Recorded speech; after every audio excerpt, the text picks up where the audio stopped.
Ayan na po, luto na po yung ating puto, bigas, na may cheese. Ayan, hindi siya masyadong perfect kasi medyo mainit pa at kinuha ko na siya sa molder niya. Pero promise masarap po yan. Ayan, representing today our model. Hi, Joy! Tingnan natin kung masarap talaga to. Sige, try natin. Ito na siya.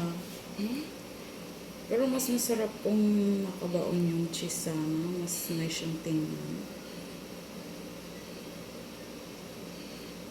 May cheese pa siya sa loob. Ganyan. Bagal.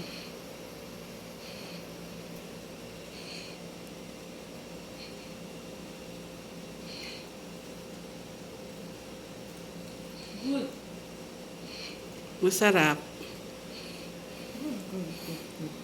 Pero iba talaga yung bigas talaga kesa sa rice flour lang ano. Mas masarap siya pagka ginamit natin yung gamitan natin ng dahon ng saging. Kasi dito wala namang available na dahon ng saging. So, ito na muna, molder na lang muna yung ginawa ko. Ayan, so ayan. Actually, medyo marami din yung nagawa ko kasi yung molder ko sobrang laki niya.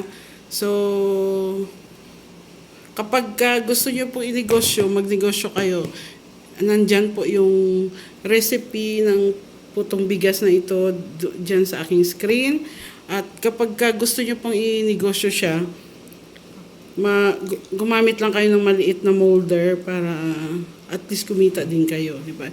Kasi ito sobrang laki ng molder ko, so ilang piraso lang po yung nagawa ko, siguro mga 15 pieces lang siya sa kalahating kilo ng bigas na ano. So hanggang dito na lang po tayo. Thank you for watching everyone. See you on my next video. Bye!